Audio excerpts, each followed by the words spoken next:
Today I want to talk to you about what a top and a pan is.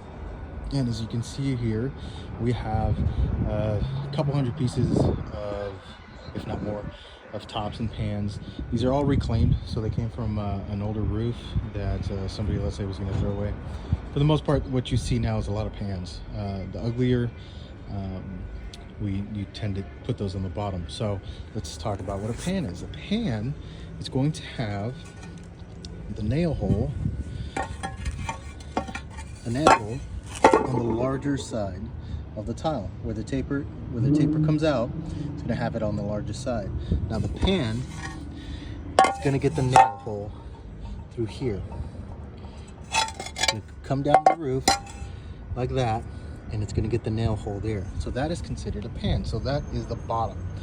A top tile is going to have a nail hole at the top. So as you can see, the nail hole is at the top, and as it tapers out, it does not have a nail hole here. So that is the difference between a pan and a top. These two tiles are a little bit bigger than, one is bigger than the other, so probably wouldn't use it together, but I just wanted you to see where the nails would go. Now the subsequent tiles would then go covering each nail hole, so something like that. So you wouldn't be able to see the fasteners, and they'd be covered, and so on and so forth. So that's how a tile roof would be laid out. So these tops and pans, that's the way it goes. Now the reason we keep all these extra old tops and pans is because when we repair old roofs, you really want to keep the aesthetic. So when I say ugly, I don't necessarily mean ugly. This, some may consider an ugly tile.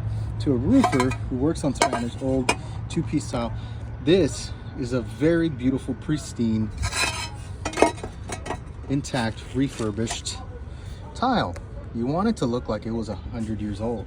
Usually when you're repairing that type of tile, it is 100 years old. This one, I believe, is stamped 8025. It's odd to find a stamp on it. Well, not that odd, but it's odd to find a stamp on reclaimed ones like this. So here's another good example. That tile, to me, is a beautiful, beautiful old two-piece tile. And what I would consider an ugly tile would be something like that. So that's just a standard pan we would use on the bottom. There's nothing pretty or ugly about it. It just gets the job done. And that's sometimes what you're looking for. Now, subsequently, some of these tiles are used for both tops and bottoms, and that happens a lot when you use reclaimed tile like this. You'll use a pan tile or a bottom, and use it as a top tile. It's not necessarily, you're not supposed to do it, but it's really common practice, and I want to be honest about it. Most roofers will do it if they are adding them to the top of the roof. And especially with old two-piece, most roofers will stack them on there. And as you can tell, this tile specifically was a pan, but when we took it off, it was used as a top tile. And the way you could tell is the shadow line of this. So the next tile came on top of this, and you can see there's nothing here. So this was never face down. The weather side is on top, and you can tell the strip from where the next tile covered it before for maybe 40 years was from here up, and it was adhered with roof cement.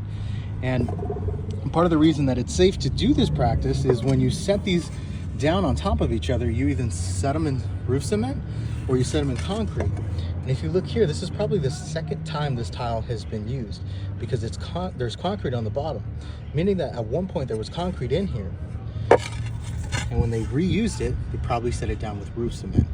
So when you use these reversely, when you use the tops as the pans as the tops, it's kind of okay. I'm gonna be honest. If this hole is covered up, if you're using mortar and you sit this down in mortar, you're really not gonna have a problem. And anybody who tells you otherwise probably hasn't been doing it long enough. It doesn't create a problem.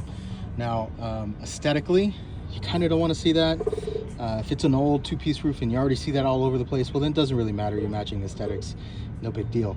But if it's a new project with a bunch of old, let's say expensive tile, because you can buy stuff that looks like that's 100 years old, that isn't, but you don't want to use the pans as tops in that occasion. You want to keep the integrity of a really, really pretty old two-piece.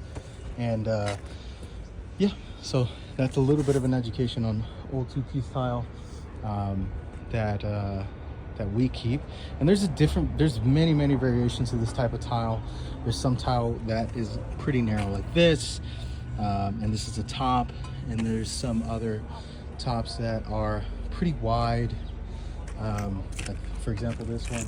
There's even some that are not even tapered, so those are usually used for coping or walls. And then you have your narrow stuff like this. This is a Revlon tile. It's a very good product, expensive, very nice though. This is from a blend that we did several years ago. So it's very narrow compared to the rest of them. Oh, and this is a really good comparison on what a brand new clay tile looks like. So if you went to your standard store, you would get a standard clay top. That's what it would look like. And that's what a rustic, Revlon's two-piece is. That is a specific, I think it's called Sandcast or something. I don't remember, to be honest. But it's made to look like it's 100 years old. So something like that is really made to look old, but it's new. This is brand new. It's made to look new. It's more of a Mediterranean style tile.